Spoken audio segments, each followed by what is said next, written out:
بسم الله الرحمن الرحيم. بسم الله الرحمن الرحيم. والحمد لله رب العالمين والعاقبة للمتقين ولا عدوان إلا على الظالمين والصلاة والسلام على أشرف الأنبياء والمرسلين نبينا محمد وعلى آله وصحبه أجمعين. وبعد، فقال عليه الصلاة والسلام: بادروا بالأعمال فتنا كقطع الليل مظلمة. صدق رسول اللہ صلی اللہ علیہ وسلم. تمام قسم کی تعریفیں و بڑائی و بزرگی اللہ رب العالمین کے لیے ہے، جو مالک ارض و سما ہے، خالق کائنات ہے، مدبر حقیقی ہے، خالق حقیقی ہے. لاکھوں کروڑوں درود و سلام ہو محمد رسول اللہ صلی اللہ علیہ وسلم پر، جنہیں اللہ سبحانہ وتعالیٰ نے سارے کائنات کے لیے رحمت بنا کر مبعوث کیا. میں اللہ سبحانہ وتعالیٰ سے دعا کرتا ہوں کہ اللہ سبحانہ وتعالیٰ جس طرح ہمیں اس مبارک مجلس میں جمع کیا ہے، اسی طرح ہمیں جنت الفردوس میں جمع کریں. اور میں اللہ سبحانہ وتعالیٰ سے دعا کرتا ہوں کہ اللہ سبحانہ وتعالیٰ رمضان کی ہماری عبادتوں کو قبول فرمائے، ہمارے ذکر و اذکار کو قبول فرمائے، ہماری تلاوتیں، ہماری آہیں، ہماری سسکیاں، ہماری دعائیں، ان تمام کو قبول فرمائے اور ان کے پاداش میں ہماری گردنوں کو جہنم سے رہا کریں. آمین یا رب العالمین. جیسا کہ آپ حضرات کے علم میں یہ بات آ چکی ہے کہ آج سے ایک نیا سلسلہ شروع ہو رہا ہے، ایک نئی سیریز شروع ہو رہی ہے. جیسا کہ 2026 کے اس رمضان میں ہم نے 4 سیریز کا انتخاب کیا ہے جس پر مسلسل گفتگو ہوگی. ان 4 سیریز میں سے 2 سیریزوں کا اختتام پذیر ہو گیا ہے. ہم نے پہلے الایمانیات پر گفتگو کی، اور پھر دوسرا سیریز تھا اسلام کی 7 بڑی جنگیں. اس پر بھی ہماری گفتگو کل کی مجلس میں اختتام پذیر ہو چکی تھی. تو آج ہم ایک نیا سلسلہ شروع کر رہے ہیں. یہ سلسلہ فتنوں سے جڑا ہوا ہے، چونکہ حالات حاضرہ پر جب ہم نظر ڈالتے ہیں تو امت مسلمہ جن چیزوں سے پریشان ہے ان میں سب سے پہلے سر فہرست یہ فتنے آتے ہیں. کتنے ایسے فتنے ہیں جو لوگوں کو لے کر ڈوب گئے، کتنے ایسے فتنے ہیں جن نے ساری اسلامی سلطنتوں کو برباد کر ڈالا، کتنے ایسے فتنے ہیں جو لوگوں کے ایمان کو خراب کر ڈالا. آپ صلی اللہ علیہ وسلم کی ایک حدیث یاد آ رہی ہے. آپ صلی اللہ علیہ وسلم نے ارشاد فرمایا: بادروا بالاعمال فتنا كقطع اللیل المظلمہ. اے لوگو، اعمال کر لو ان فتنوں کے آنے سے پہلے جو بالکل رات کی تاریکیوں کی طرح ہوں گی. رات کی تاریکیوں سے مراد اتنا اندھیرا ہوگا، اتنی تاریکی ہوگی کہ پہچان ہی نہیں پائیں گے کہ کون کیا کدھر ہے. گویا کہ ایک آدمی ایسے راستے سے چل رہا ہے جہاں سے اسے کچھ بھی نظر نہیں آ رہا ہے. تو اس انداز سے ٹرائلز اینڈ کنفیوژنس آ جائیں گے، پتہ ہی نہیں چلے گا کہ کیا کریں کیا چھوڑیں. پھر نبی صلی اللہ علیہ وسلم نے کہا: یصبح الرجل مؤمنا ویمسی کافرا ویمسی الرجل کافرا ویصبح مؤمنا وَيَبِيعُ دِينَهُ بِغَرَضٍ مِّنَ الدُّنْيَا. آپ صلی اللہ علیہ وسلم کہتے ہیں کہ ایک آدمی صبح کو پائے گا ایمان کی حالت میں، رات ہوتے ہوتے کافر بن جائے گا، اور رات ایمان کے ساتھ گزارے گا، صبح ہوتے ہوتے کافر بن جائے گا. اور ایسے بھی لوگ ہوں گے جو اپنے دین کو دنیا کے لیے بیچا کریں گے. تو آپ صلی اللہ علیہ وسلم نے فتنوں کے تعلق سے خوب پیشن گوئی سنائی، خوب تفصیل سنائی. اسی لیے ہم احادیث کی کتاب میں دیکھتے ہیں کتاب الفتن کے نام سے ایک مستقل کتاب کا اہل علم ذکر کرتے ہیں، جس میں آپ صلی اللہ علیہ وسلم نے فتنوں کے تعلق سے جو کچھ بھی کہا ہے اس میں انہوں نے جمع کر دیا. تو اس حدیث کی روح سے بات معلوم ہوئی کہ انسان کو چاہیے کہ عمل کر لیں، کیونکہ جیسے ہی فتنے آئیں گے ماحول ایسے خراب ہو جائے گا کہ انسان سمجھ ہی نہیں پائے گا کہ کیا کرے اور کیا چھوڑے. تو ان چیزوں کو لے کر جو اہم فتنے ہمارے معاشرے میں ہیں، جن سے ہم لوگ جونج رہے ہیں، آنے والی نسل پریشان ہے، ان فتنوں کو لے کر گفتگو انشاءاللہ آنے والے ان 7 دنوں میں، ان 7 راتوں میں اس سیریز میں گفتگو کرنے والے ہیں انشاءاللہ. اللہ سے دعا کرتے ہیں کہ اللہ سبحانہ وتعالی ہماری محنتوں کو قبول فرمائے اور ہماری بات میں تاثیر پیدا کرے تاکہ لوگوں کے اندر اصلاح پیدا ہو، اور وہ نوجوان جو ان پریشانیوں سے، ان بیماریوں سے جونج رہے ہیں، اللہ سبحانہ وتعالی انہیں ان پریشانیوں سے بچائیں اور ان دقتوں سے انہیں بچاؤ دلائیں، آمین یا رب العالمین۔ آج جس موضوع پر ہمیں گفتگو کرنی ہے، اس فتنے کو کہتے ہیں فتنے الحاد۔ فتنے کا معنی عزیز ساتھیوں کتاب و سنت میں مختلف اس کے معنی آئے ہیں۔ ایک معنی اس کا یہ ہے کہ آزمانا، ایک معنی اس کا پریشان ہونا، ایک معنی اس کا کنفیوژن ہونا۔ تو آخری زمانے میں جو فتنے آئیں گے ان فتنوں سے مراد کنفیوژنز، ٹرائلز، پریشانیاں، کچھ سمجھ میں نہیں آئے گا، کیا کریں کیا چھوڑیں۔ تو یہ کنفیوژنز کو فتنے کہا گیا ہے، عام طور پر یہی لفظ مراد لیا جاتا ہے جب ہم فتنے کہتے ہیں۔ تو فتنہ الحاد، الحاد کا کیا مطلب ہے؟ الحاد کا مطلب عزیز ساتھیوں اللہ کا انکار، اللہ کے رسولوں کا انکار، یوم آخرت کا انکار، اللہ کے دین کو لے کر شک و شبہ میں رہنا کہ یہ دین کی کیا ضرورت ہے، ان پابندیوں کی آخر کیا ضرورت ہے، کیوں ہم انسان جانوروں کی طرح نہیں ہوتے، کیوں ہمارے لیے پابندیاں ہیں، یہ ہے وہ ہے فلاں ہے فلاں ہے۔ تو ان چیزوں کو ماننے والے کو کہتے ہیں ملحد، جسے انگلش میں کہتے ہیں ایٹسٹ، اور وہ مذہب کو کہتے ہیں ایٹزم، اور ہندی اور اردو میں کہتے ہیں ناستک، خدا کا انکار کرنے والا، خدا کو نہیں ماننے والا۔ یہ لفظ اتنا کھٹن اور اتنا حق سے دور ہے کہ انسان کا عقل اسے قبولتا نہیں۔ لیکن دیکھیے فتنے ایسے آ گئے ہیں کہ آج ہمارے اس معاشرے میں آدمی سینہ ٹھونک کر کہتا ہے کہ میں ناستک ہوں، میں ایتھسٹ ہوں، میں کسی بھی مذہب کو نہیں مانتا، کسی مذہب کے افکار کو نہیں مانتا، میں یہ نہیں مانتا کہ مرنے کے بعد کوئی زندگی ہے، میں اللہ، ایشور، بھگوان، گاڈ، ان الفاظ سے میرا کوئی تعلق نہیں، میں تو دنیا میں ہوں، سو ہوں بس، اور جو من میں آئے کروں گا، جیسے جینا چاہے جیوں گا۔ سینہ ٹھونک کے کہنے والوں کی تعداد کچھ کم نہیں ہے، بڑی تعداد میں لوگ پائے جاتے ہیں۔ اور یہ جو ایتھزم ہے جسے الحاد کہتے ہیں، یہ انسانی تاریخ میں بعد میں شروع ہوا۔ ہم دیکھیں گے کہ یہ بعد میں جب آیا تو کیوں آیا، اس کے اسباب کیا تھے۔ لیکن ہمارے معاشرے میں جو ایتھزم، خدا کا انکار، جو ایتھسٹ پیدا ہو رہے ہیں، یہ ایک پروگرام کا حصہ ہے، ایک سازش اور ایک پلاننگ کا حصہ ہے۔ باقاعدہ پلاننگ ہوئی ہے کہ لوگوں کے اندر ان تھاٹس کو پروموٹ کیا جائے، لوگ کسی مذہب کو نہ مانیں، کسی دین کو نہ مانیں، سرے سے خدا کا انکار کریں، اسے باقاعدہ پروموٹ کیا جاتا ہے۔ اور اسے اگر آپ تحقیق میں جائیں گے تو آپ کو معلوم ہوگا کہ باقاعدہ اسے مسلمانوں کو کاؤنٹر کرنے کے لیے اور ان کے ایمان پر حملہ کرنے کے لیے اسے باقاعدہ پروموٹ کیا جاتا ہے۔ اور اس کے اسباب، یعنی پروموشن کے جو اسباب بیان کرتے ہیں، اسے پھیلانے کے جو ریزن سے بیان کرتے ہیں، وہ یہ ہے کہ انہی تھاٹس کی وجہ سے خون خرابہ ہوتا ہے، خدا کو ماننے والے، دین کو ماننے والے آپس میں جھگڑتے ہیں، یہ اس دین کو خراب کہتے ہیں، وہ اس دین کو خراب کہتے ہیں، اور یہ دونوں کے جھگڑے کی وجہ سے خون خرابہ ہوتا ہے، امن و امان ختم ہوتا ہے، پیس کا نام کا کوئی چیز ہوتی نہیں۔ اس لیے بہتر یہ ہے کہ اس مذہب کے خیال کو نکال ہی دیں، اور اسے باقاعدہ پروموٹ کیا جاتا ہے۔ پتہ ہے سب سے تیزی سے اور سب سے مؤثر طریقہ ان لوگوں نے جو اپنایا ہے وہ ہے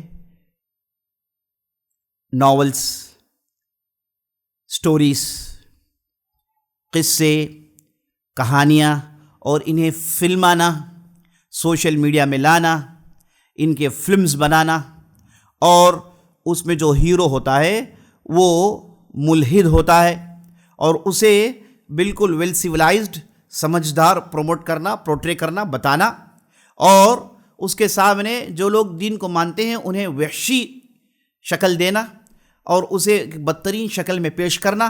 ان چیزوں کو ہائی لیول میں پروموٹ کیا جاتا ہے. یہ جو پکچرز کے ذریعے سے، سوشل میڈیا کے ذریعے سے اسے بڑی تیزی سے پھیلایا جاتا ہے. اور یہ ایک ایسا طوفان، ایک ایسی آندھی آ گئی ہے کہ خاص طور پر نوجوان طبقوں کے اندر، یہ جو لٹریٹ اپنے آپ کو کہتے ہیں، پڑھے لکھے کہتے ہیں، ان کے اندر یہ آندھی اور یہ بیماری اتنی تیزی سے پھیل گئی ہے کہ وہ اپنے آپ کو سینہ ٹھونک کر پورے فخر سے کہتے ہیں کہ میں وہ ہوں جو کسی خدا کو نہیں مانتا، میں وہ ہوں کسی مذہب کو نہیں مانتا، میں وہ ہوں جو ویل سیولائزڈ ہوں. تو ان چیزوں کے ذریعے سے بڑی تیزی سے پھیلایا جا رہا ہے. مجھے ایک صاحب جاننے پہچاننے والے، بہت ہی خاص آدمی، انہوں نے ایک مرتبہ فون کیا، بزرگ آدمی ہے، انہوں نے کہا کہ ہم آپ سے ملنا چاہتے ہیں. میں نے کہا کہ آ جائیے، مرکز میں ملاقات کر لیں گے. کہا کہ نہیں، آپ کو آنا پڑے گا گھر. میں نے کہا کہ بھائی ایسا تو میں آتا نہیں ہوں. کہا کہ نہیں آپ کو آنا ہی پڑے گا، بہت بہت ضروری ہے. میں نے کہا کہ ٹھیک ہے چلتے ہیں. تو میں ان گھر گیا تو وہ ہیں، ان کے بعض لڑکے ہیں اور دوسرے بھی لوگ ہیں. تو انہوں نے مجھ سے ایک ایسے آدمی کے بارے میں پوچھا کہ وہ مسلمان تو تھا، مسلمان گھرانوں میں تھا، ایسے گھر میں تھا جہاں پر دین ہر جگہ ہوا کرتا ہے، لوگ نماز پڑھنے والے ہیں، اللہ سے ڈرنے والے ہیں، توحید پر عمل کرنے والے ہیں، سنت پر عمل کرنے والے ہیں. لیکن ان کا لڑکا جسے انہوں نے امریکہ بھیجا تھا پڑھنے کے لیے، وہاں پڑھنے کے بعد وہ جب آیا تو وہ ایسی بہکی باتیں کر رہا ہے، ایسی بہکی باتیں کر رہا ہے، اور ان باتوں میں وہ یہ کہتا ہے کہ میں کسی دین کو مانتا نہیں، میں مسلمان تو نہیں ہوں، میں کسی دین کو خدا کیوں ہے بھائی، رسول کون ہے، ایسی باتیں کر رہا ہے. کیا ہم اسے کافر کہیں یا پھر مسلمان کہیں؟ کیا اگر میں مر جاؤں تو کیا میری وراثت میں اسے حصہ ملے گا؟ یہ کیا اس کا کرنا ہے؟ ہم لوگوں نے بہت کوشش کی، لمبی ڈیبیٹیں کی.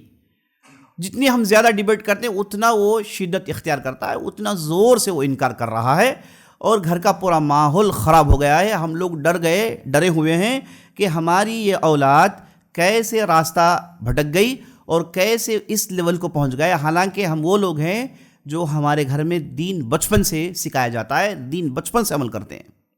تو مجھے بڑا تعجب ہوا.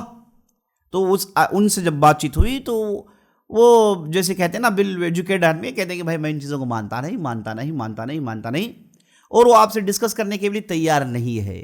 اس لیول تک ان کا معاملہ پہنچ گیا ہے. یہ وہ گھر میں جہاں پر دین ہوا کرتا تھا. تو اب اندازہ لگائیں کہ کس حد تک ذہنوں کو بنایا جا رہا ہے. اور سائنسدانوں کے درمیان، جو بھی سائنٹسٹ ہوتے ہیں، جو بھی ریسرچ میں کام کرتے ہیں، فزکس ہو، کیمسٹری ہو، میکس ہو، جو بھی سبجیکٹس میں جو ریسرچ کرتے ہیں، ان کے یہاں اب ایک ٹرینڈ بن گیا ہے کہ وہ جب کوئی کہتا ہے کہ بھائی ہمیں کسی مذہب کو ماننے والا، کسی خدا کو ماننے والا، تو اس کی عزت گھٹ جاتی ہے. وہ کہتے ہیں کہ اسے تو ایتھسٹ ہونا چاہیے، سائنسدان کو تو ایتھسٹ ہونا چاہیے، تاکہ سارے فکروں سے باہر نکل کے وہ پراپر ریسرچ کر سکے. اور سائنسدانوں کے درمیان یہ اگر کسی نے کہا کہ بھائی میں ایتھسٹ ہوں تو اسے عزت ملتی ہے، اس کے ریسرچ کو عزت دی جاتی ہے. یہ ماحول عزیز ساتھیوں کریٹ کر دیا گیا ہے، اور سارے عالم میں، سارے بڑے بڑے ملکوں میں انہی چیزوں کو پروموٹ کیا جا رہا ہے.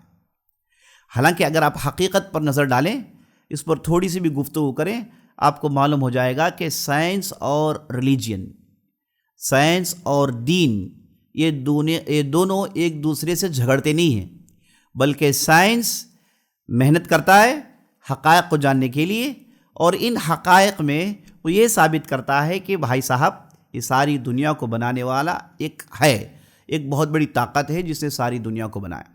تو اس تعلق سے ہم نے تھوڑی گفتگو الایمان باللہ میں کر لی ہے. تو میری اب اس مجلس میں کوشش یہ ہے کہ میں آپ کے سامنے یہ الحاد کی خطورت کو، اس کی خطرناکی کو آپ کے سامنے لاؤں، اور اسے بچنے کے کیا کیا سلیوشنز ہیں اسے میں آپ کے سامنے لاؤں. اور میں آپ کو بھی بتا دیتا ہوں کہ آپ کے بچے جو اسکولز میں پڑھ رہے ہیں، اسکولز میں جو سلیبس پڑھایا جاتا ہے، سائنس جو پڑھایا جاتا ہے، سوشل سائنس جو پڑھایا جاتا ہے، فزکس، کیمسٹری، ان سبجیکٹس کو پڑھایا جاتا ہے، ان میں اس تصور کو، اس فکر کو بڑی تیزی سے پروموٹ کیا جاتا ہے. بچے کو پتہ بھی نہیں چلتا کہ وہ بعض چیزوں سے انسپائر ہو کے اندر ہی اندر ملحد بن گیا ہے، اندر ہی اندر اللہ کا انکار کرنے والا بن گیا ہے. حالانکہ ایسے بھی سائنسدان ہیں جنہوں نے بہت بڑے بڑے کارنامے انجام دیے اور اللہ کو ماننے والے تھے. بلکہ دنیا کا سب سے بڑا سائنسدان جسے یہ لوگ مانتے ہیں، جسے آئیزک نیوٹن کہا جاتا ہے، وہ تو باقاعدہ خدا کو ماننے والا تھا اور وہ بائبل کو ماننے والا تھا۔ آخری زمانے میں اس نے ٹرینٹی کو چھوڑا اور وہ ایک خدا، ایک اللہ پر ایمان لا چکا تھا۔ اور یہ جو دنیا کا سب سے بڑا البرٹ آئنسٹائن کہتے ہیں، یہ اس نے مذہب کو مانا۔ اور اسٹیفن ہاکنگ جو اس زمانے کا بہت بڑا فزسٹ تھا، اس نے ہسٹری آف ٹائم میں باقاعدہ اس نے کہا کہ ایک سپر ٹیریسٹیریل پاور ہے جو ساری دنیا کو چلا رہا ہے۔ آپ بگ بینگ کہیے، فلاں کہیے، یہ ایک سپر پاور ہے جو سارے سسٹم کو ایکیوریٹ چلا رہا ہے، پلان کے مطابق چلا رہا ہے، تصور بھی نہیں کر سکتے۔ اس کی ان چیزوں کو دیکھ کر انسان کا ذہن مجبور ہو جاتا ہے اسے ماننے کے لیے۔ تو سارے بڑے بڑے سائنسدانوں نے ان چیزوں کو مانا اور ان چیزوں کو پروموٹ کیا، لیکن اب ماحول یہ بنایا جا رہا ہے کہ نہیں، یہ ایک سائنسدان ہونے کے لیے، سائنٹسٹ ہونے کے لیے، سائنس پڑھنے والے کے لیے اسے ناستک ہونا ضروری ہے، ایتھسٹ ہونا ضروری ہے، اور آپ کے بچوں کو سبجیکٹس میں پڑھایا جاتا ہے۔ تو اس لیے ہم اور آپ کو بیدار ہونا چاہیے، ان سبجیکٹس کو پڑھیں ضرور، ان چیزوں کو جانیں ضرور، لیکن ریلیجین اسلام کے ڈوم میں۔ اب یہاں پر یہ بھی نقطہ آپ جان لیجئے گا، اگر کوئی ایک مذہب، کوئی ایک ریلیجن ایتھزم کا مقابلہ کرنا چاہتا ہے تو ہار جائے گا۔ کوئی بھی ریلیجن آپ لے لیجئے سوائے اسلام کے، دوسرے جتنے بھی ریلیجنز ہیں، اگر وہ ایتھزم کا مقابلہ کرنا چاہیں ہار جائیں گے، ممکن نہیں، کیونکہ یہ جو ایتھزم، ان کے جو شبہات ہیں، وہ دوسرے ادیان اس کا مقابلہ نہیں کر سکتے۔ اس کی زندہ مثال یہ ہے کہ ایک سعودی عرب کے مشہور عالم تھے، عالم نہیں بلکہ بادشاہ تھے، جن کا نام تھا ملک فیصل رحمۃ اللہ علیہ۔ انہیں ایک مرتبہ رشیا میں انہیں بلایا گیا تھا، اور وہاں پر اس وقت جو ذمہ دار تھے ان لوگوں نے ان سے بات چیت کی، کہا کہ ہمارے یہاں کمیونزم بڑی تیزی سے پھیلا ہے، یعنی خدا کا انکار کرنے والوں کا وہ جو جماوڑا ہے وہ بڑی تیزی سے پھیل رہا ہے، یہ آئیڈیاز، یہ افکار، یہ تھاٹس بڑی تیزی سے پھیل رہے ہیں۔ حالانکہ وہ لوگ کرسچن تھے، جو ذمہ دار ہیں وہ کرسچنس ہیں۔ انہوں نے بادشاہ سے کہا کہ آپ اپنے علماء کو بھیجیں، کیونکہ وہی اس سیلاب کا مقابلہ کر سکتے ہیں، وہی اس سیلاب کا مقابلہ کر سکتے ہیں۔ ہمارے پاس ان کے لیے جوابات نہیں ہیں، کیونکہ ان کے پاس اللہ کے دین کے نام سے ایک فیبریکیٹڈ دین انہوں نے رکھا ہوا ہے۔ تو فیبریکیٹڈ چیز، غلط ملت چیز، وہ کیسے مقابلہ کر سکتی ہے؟ تو اس کے لیے صاف شفاف دین ہونا چاہیے۔ تو اگر کوئی آدمی صرف ریلیجین اور ایتھزم کے تعلق سے بحث کرتا ہے تو وہاں پر ریلیجن ہار جائے گا۔ بحث ہونا چاہیے اسلام اور ایتھزم، اسلام اور دوسرے ادیان۔ تو آپ اسلام سے باہر نکل کے ایتھزم کا مقابلہ نہیں کر سکتے، وہ آپ کو بڑی آسانی سے کھا جائے گا۔ کیونکہ اچھا، اب چلیے ہم تھوڑا گفتگو یہ کر لیتے ہیں کہ یہ ایتھزم کب سے شروع ہوئی۔ یہ بہت ضروری ہے، اس کی تھوڑی بہت تاریخ دیکھ لیتے ہیں۔ انسان نے کبھی اللہ کا انکار نہیں کیا، وہ کیسے کرے گا بھائی؟ وہ تو فطری چیز ہے نا۔ انسان فطرتاً خیر و شر کو مانتا کہ نہیں مانتا؟ کوئی بھی انسان پیدائشی ہو، اسے آپ کسی افریقہ کے جنگل میں پالیے، انڈمان نکوبار کے کسی جنگل میں پالیے، اس کے اندر قدرتی طور پر خیر یہ ہے، شر یہ ہے، موجود ہے۔ اس کی کوشش بھی کی گئی، بچوں کو نکال کر الگ الگ پرورش کی گئی، اس پر ایکسپیریمنٹس کیے گئے، دیکھا کہ بائی ڈیفالٹ انسان اگر ہو، وہ مخلوق، وہ کریشن اگر انسان ہو تو اس کے پاس خیر سے اور شر سے کسی نہ کسی تعلق ہوگا، خیر کی پسندیدگی اور شر سے نفرت اس کے اندر موجود ہوگا۔ یہ کیسے ہے بھائی صاحب؟ کیوں انسان خیر سے محبت کرے، شر سے نفرت کرے؟ کیوں ایک انسان یہ چاہے کہ لوگ اچھے ہوں، وہ ایک دوسرے پر ظلم نہ کریں، کوئی آدمی کسی کے پیسے کو نہ لوٹیں، کوئی آدمی کسی کو قتل نہ کریں، کوئی آدمی کسی عورت کی جو ہے عصمت دری نہ کریں، ہے نا؟ یہ جو خیر انسان جو چاہتا ہے، کوئی انسان چاہے وہ کتنا بھی بڑا خدا کا انکار کرنے والا ہو، یا پھر انسان شیطان کی بھی عبادت کرنے والا ہو، آپ اسے یہ کہتے ہوئے نہیں سنیں گے کہ نعوذ باللہ زنا کرنا اچھی چیز ہے، شراب پینا اچھی چیز ہے، لوگوں کو قتل کرنا اچھی چیز ہے، ڈاکہ ڈالنا اچھی چیز ہے، بستیوں کو اجاڑنا، کوئی نہیں کہے گا۔ اگر انسان ہے تو خیر کو پسند کرے گا۔ تو یہ خیر و شر جو انسان کے اندر رکھا گیا ہے، یہ اس کا نیچر ہے، اس کا یہ نیچر ہے۔ تو یہ نیچر کہاں سے اس کے اندر آ گیا؟ تو اس لیے کہتے ہیں کہ اللہ کا تصور انسان کی پیدائش میں ہے۔ اسی لیے نبی صلی اللہ علیہ وسلم نے حدیث میں ارشاد فرمایا کل مولود یولد علی الفطرہ فابواہ یہودانہ او ینصرانہ او یمجسانہ. نبی صلی اللہ علیہ وسلم کہتے ہیں ہر پیدا ہونے والا بچہ فطرت میں پیدا ہوتا ہے. انسان کی فطرت کیا ہے؟ وہ بائی ڈیفالٹ ایک عظیم طاقت کو مانتا ہے اور یہ مانتا ہے کہ اسی نے اسے پیدا کیا اور ایک کمزور ہے، اس کی مدد نہ ہو تو پنپ نہیں پائے گا. یہ انسان کے فطرت میں ودیت کی چیز ہے، اس سے کوئی انکار نہیں کرتا، چاہے جتنا بھی بڑا سائنسدان ہو، جتنا بھی بڑا ایتھسٹ ہو، سب اس حقیقت کو مانتے ہیں. تو انسان کے اندر یہ جو خیر و شر کی پسندیدگی، شر کی نفرت جو رکھا گیا ہے، یہ فطری چیز ہے، اسی کو فطرت کہتے ہیں. تو نبی صلی اللہ علیہ وسلم کہتے ہیں کل مولود یولد علی الفطرہ، ہر بچہ فطرت پر پیدا ہوتا ہے. کیا مطلب؟ فطرت کیا ہے؟ یہ اسلام ہے. ایک اللہ کو مانیے، اللہ کی طرف سے پیغام آئے گا، اس کی اتباع کریے. یہ فطرت ہے عزیز ساتھیو. فطرت اللہ التی فطر الناس علیہا. اللہ کہتا ہے کہ اللہ نے انسانوں کو ایسے ہی پیدا کیا، وہ ان کی فطرت میں ہوتی ہے باتیں. اب ہوتا یہ ہے کہ فابواہ یہودانہ، اس کے والدین ہوتے ہیں جو اسے یہودی بنا دیتے ہیں، اس کے والدین ہوتے ہیں جو اسے عیسائی بنا دیتے ہیں، اس کے والدین ہوتے ہیں جو اسے مجوس بنا دیتے ہیں، اس کے والدین ہوتے ہیں جو اسے ہر قسم کی چیزیں سکھاتے ہیں. بعد میں اس کے اندر لوڈ کیا جاتا ہے دوسرے تھاٹس، اس کے حساب سے وہ اپنی زندگی بناتا ہے. ورنہ اس میں تھاٹ نہ ڈالیں تو وہ سیدھے اللہ ہی کو مانے گا، کوئی انکار نہیں کر سکتا. تو انسان جب سے پیدا ہوا اس نے کبھی بھی اللہ کا انکار نہیں کیا. وہ کیسے کرے گا بھائی؟ وہ یہ فطری چیز ہے. جیسے اسے پانی کی ضرورت ہے، کھانے کی ضرورت ہے، ویسے ایک اللہ کی ضرورت ہے جس کی وہ عبادت کرے. انسان کو کھانے پینے سے زیادہ عبادت کی ضرورت ہے. آدم علیہ السلام سے یہی ہوئے چلتے ہوئے آ رہا ہے. لیکن کب یہ تصور آیا انسانوں میں اللہ کے انکار کا؟ یہ تصور کب آیا؟ اس کی آپ تھوڑی بہت تحقیق کریں گے تو قرآن میں اگر آپ دیکھیں گے تو معلوم ہوتا ہے کہ سب سے پہلے جس کا ذکر قرآن نے کیا ہے جو اللہ کا انکار کرتا ہے وہ تھا نمرود، جس سے ابراہیم علیہ السلام کا مناظرہ ہوا. تو ابراہیم علیہ السلام اس کے پاس گئے اور اسے کہا کہ بھائی ایک اللہ کی عبادت کرو. تو نمرود نے کہا کہ ایک اللہ کون؟ میں تو اللہ ہوں. تو ابراہیم علیہ السلام نے کہا کہ میرا اللہ مارتا ہے جلاتا ہے. تو اس بیوقوف کی بات سمجھ میں آئی کہ مارنا جلانا یہ خدا ہے. تو وہ اپنے قیدیوں کو لایا، جسے موت آنے والی تھی اسے اس نے رہا کر دیا، اور جو رہا تھا اسے مار دیا. اس کے بعد اس نے کہا کہ دیکھو میں بھی مارتا ہوں، میں بھی جلاتا ہوں. ابراہیم سمجھ گئے کہ یہ الٹپ آدمی ہے، اس میں زیادہ بحث کرنے کی ضرورت نہیں. سیدھے انہوں نے کہہ دیا کہ میرا رب وہ ہے جو مشرق سے سورج نکالتا ہے، مغرب میں ڈباتا ہے. فبہت الذی کفر. اب اسے کوئی جواب نہیں بن پڑا، خاموش رہ گیا. تو پہلا نمرود کا ذکر آتا ہے. اس کے بعد قرآن کے اندر اللہ کا انکار کرنے والا جس کا ذکر آتا ہے وہ ہے فرعون. بلکہ اس نے کیا کہا؟ انا ربکم الاعلی، میں تمہارا بہت بڑا رب ہوں. ہذہ الانہار تجری من تحتی، یہ جتنے بھی نہریں ہیں یہ سب میرے ماتحت چلتی ہیں. یہ ساری دنیا میں ہی چلاتا ہوں، پورا سسٹم میں ہی چلاتا ہوں. یہ فرعون نے برملا دعویٰ کیا. اب یہی فرعون کا حشر کیا ہوا؟ جب وہ پانی میں ڈوب رہا تھا تو اس نے کیا کہا؟ آمنت برب موسیٰ و ہارون، میں موسیٰ اور ہارون کے رب پر ایمان لاتا ہوں. اس کی پوری ایتھزم ختم ہو گئی جب اس نے موت دیکھی. اور حقیقت یہ ہے، اور لوگوں نے کہا ہے کہ بڑے بڑے ایتھسٹ ہوتے ہیں، فلائٹ میں وہ سفر کرتے ہیں، ہے نا، بڑے بڑے باتیں ان کی، بڑے بڑے ان کے جو ہے دال بگارے ہیں انہوں نے. لیکن جب وہ فلائٹ میں اڑ رہے تھے اچانک ٹربولنس آئے، اوپر نیچے فلٹ ہوئی تو وہ چیخنے لگے by God God God.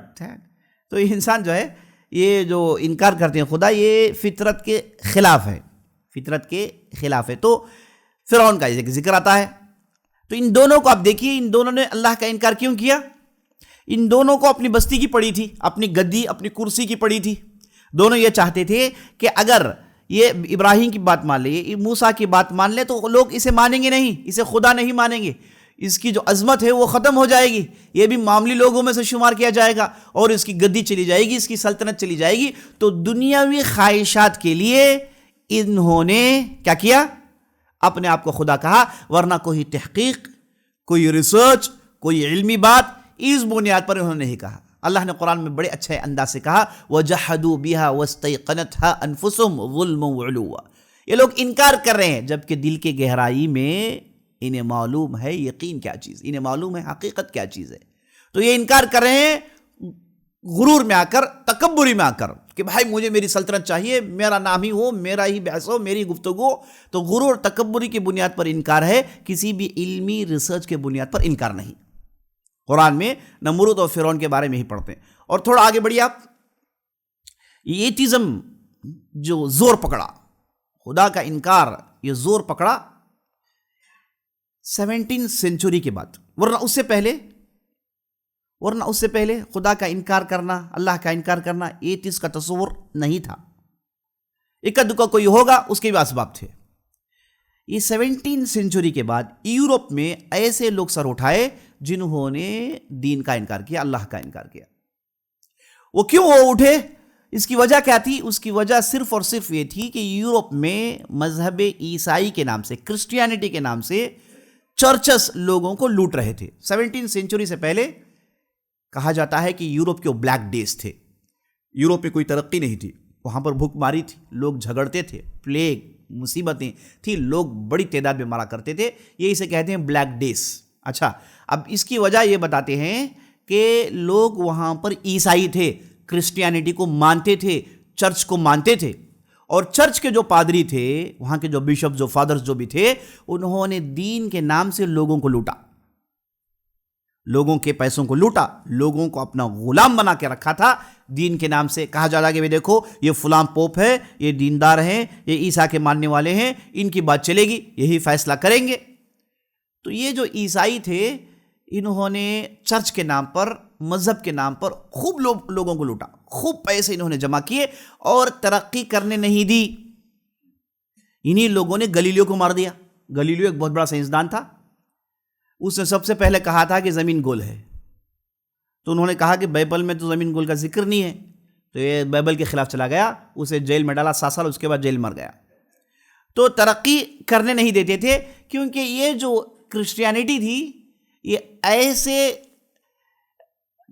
Closed thoughts والے تھے کہ وہ نئی چیز کو، نئی ریسرچ کو قبول کرنے والے نہیں تھے، اس لیے یورپ ترقی نہیں کیا۔ تو وہاں پر بعض لوگ اٹھے، خاص طور پر کیپٹلزم، کمیونزم، سیکولرزم، یہ تھاٹس کو پروموٹ کیا گیا، اور سبحان اللہ ان تھاٹس کو پروموٹ کرنے والے یہودی تھے۔ کارل مارکس ایک بہت بڑا آدمی جس نے کمیونزم کو پروموٹ کیا، وہ پکا یہودی تھا، اور اس نے خوب لکھا کہ کوئی خدا نہیں، مذہب کو ماننا نہیں چاہیے، بے مذہب ہونا چاہیے، خوب اس نے پروموٹ کیا۔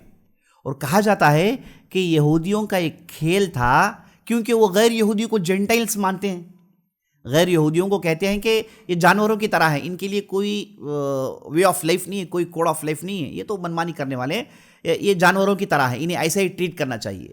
تو انہیں بالکل اپنے کنٹرول میں یا پھر برباد انہیں کریں، تو ان کے اندر یہ ایتھسٹ تھاٹس پھیلا دیں، یہ کسی دین کو نہ مانیں، کیونکہ دین کو مانیں گے تو مقابلے میں کھڑے ہو جائیں گے، دین کو مانیں گے تو انہیں آخرت کا تصور آئے گا، دین کو مانیں گے، خیر شر کو مانیں گے، تو انہیں جانوروں کی طرح بنا دیا جائے، اس لیے خطرناک ان تھاٹس کو پروموٹ کیا گیا۔ اور اس زمانے میں چارلس ڈارون آیا، اس نے کہا کہ بھائی میرا ریسرچ یہ ہے کہ انسان آدم سے نہیں بلکہ انسان باندر سے بنا ہوا ہے۔ عجیب و غریب ریسرچ ہے۔ وہ کہتا ہے کہ بھائی انسان پہلے امیبا تھا، اس کے بعد وہ مچھی میں بدلا، اور مچھی کے بعد اچانک وہ پانی سے باہر آیا، اس کے بعد ایک عجیب و غریب ایک جانور کی شکل اس نے اختیار کی۔ وہ جانور جو ہے دیکھتے دیکھتے اس کے ہاتھ پیر نکل آئے، اس کے بعد جو ہے وہ تھوڑا بہت چلنے لگا، اس کے بعد وہ آگے بڑھا، اس کے بعد وہ بن گیا چمپینزی، ہے نا، اس کے بعد وہ بن گیا ہومو سیپینز، اس کے بعد وہ بن گیا ہیومن بینگ۔ واہ کیا ریسرچ ہے بھائی صاحب۔ تو دوسرے جو بھی اس وقت کے بڑے بڑے سائنسدان تھے، اگر ایسا تھا تو پھر ہونا کیا چاہیے تھا؟ صرف کیوں انسان بنے؟ انسان جیسے بہت ساری چیزیں اور بننی تھی، اور بھی چیزیں ڈیولپ ہونی تھی، کیوں صرف ایک انسان ہی ایسا بنا؟ کیوں اس کے ساتھ فقط یہ ڈیولپمنٹ ہوا؟ اور اس کے بعد کہتے ہیں کہ انسان اور جو چمپینزی ہے دونوں میں صرف انٹیلیجنس میں 2% کا فرق ہے، دونوں میں انٹیلیجنس میں 2% کا فرق ہے۔ دوسرے سائنسدانوں نے کہا کہ اگر انسان کے قریب کوئی جانور ہے تو وہ تو ہاتھی ہے۔ چمپینزی کو غم نہیں ہوتا، وہ روتا نہیں ہے، ہاتھی روتا ہے، ہاتھی کو یادداشت بہت زیادہ ہے نا، وہ جڑ کے رہتے ہیں، خاندانوں میں جڑ کے رہتے ہیں، ہے نا، تو ہاتھی کے اخلاق انسان سے زیادہ ملتے ہیں، باندر کے نہیں۔ باندر تو چیر پھاڑ کھاتا ہے، وہ تو جھگڑے کرتے رہتے ہیں، ہاتھی آپس میں بہت ہی کم جھگڑا کرتے ہیں۔ تو بہرحال عزیز ساتھیو، یہ جو اس کا ریسرچ ہے کہ انسان ایک کوئی تھا، اس کے بعد مچھلی بنا، اور اس کے بعد ایسا اگر ہونا تھا تو جتنے بندر ہیں وہ تو سب کو انسان بننا چاہیے تھا۔ ہم تو دیکھ رہے ہیں کئی سالوں سے جتنے بھی چمپینزیز اور اورانگ ٹانگ جو دنیا میں موجود ہیں، انہیں تو انسان ڈیولپ ہو کے آ جانا چاہیے تھا۔ یہ کیوں چمپینزی کا بیٹا چمپینزی، اس کا باپ چمپینزی، وہ نسل چل رہی ہے، وہ کیوں جو ہے کہتے ہیں کہ اس کے اندر میوٹیشن ہو گیا۔ کہتے ہیں کہ اچھا میوٹیشن ہو کہ صرف انسانی کیوں بنا، اس کے لائق کا کوئی دوسرا بھی چیز بننا چاہیے تھا نا، کیوں میوٹیشن صرف یہاں ہوا، اس کے ہوپن سے ہم بنا؟ ان چیزوں کا ان کے پاس کوئی جواب نہیں۔ یہ چارلز ڈارون آخری زمانے میں کہتا تھا کہ مجھے پوری چیزیں سمجھ میں آتی ہیں، لیکن یہ مور کا جو پر ہے اس کے بارے میں سمجھ میں نہیں آنا مجھے، ہے نا۔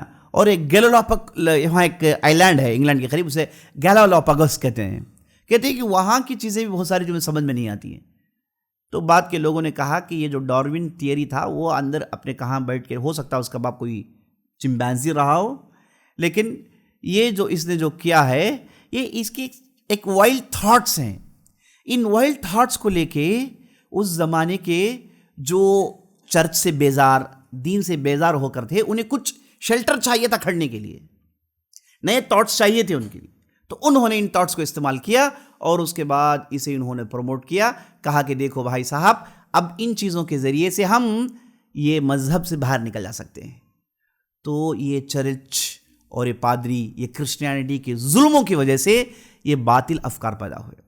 اب بہت دور مت جائیے، اسی آپ تمل ناڈو کو لے لیجئے نا، یہاں پر بھی جو ناتنگل ہے، ایتھسٹ ہے، بلکہ انہی کی تو حکومت ہے نا۔ اور اس کے بعد آپ کے سی ایم جن کا نام اسٹالن ہے، یہ تو تمل ناڈو میں رہتے ہیں، ان کا نام اسٹالن کیسے ہو گیا بھائی صاحب؟ یہ جو ورڈ جو ہے یوروپین ورڈ ہے، کیوں اسٹالن رکھا گیا؟ ان کے والد صاحب جو تھے کرناندھی، انہوں نے ان کا نام اسٹالن اس لیے رکھا کیونکہ اس زمانے میں رشیا میں بہت بڑا انقلاب برپا کیا گیا تھا، وہ جو جس نے برپا کیا تھا وہ تو اسٹالن تھا، اور وہ ملحد تھا۔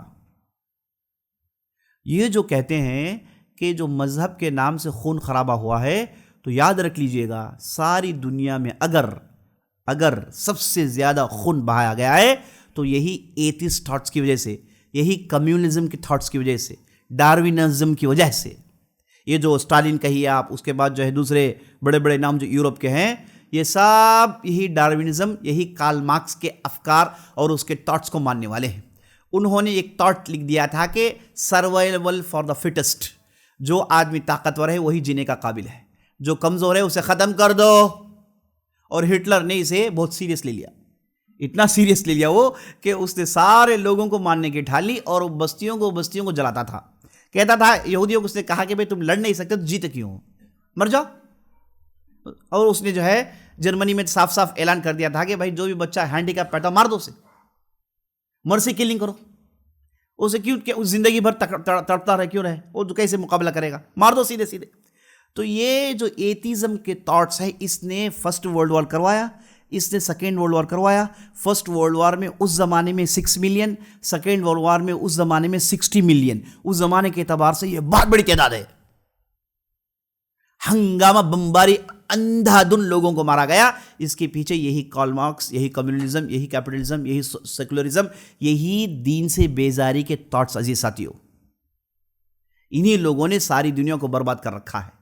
اور ان لوگوں نے ہمیشہ سے، اسلام نے انہیں پیغام سنایا، ہمیشہ اسلام کو انہوں نے پڑھا جانا، لیکن اپنانا نہیں چاہا، اپنانے سے انہیں بیزاری تھی، حالانکہ معلوم تھا کہ اسلام کی تعلیمات کیا ہیں، اسلام کی روشن تعلیمات اس زمانے سے جانتے۔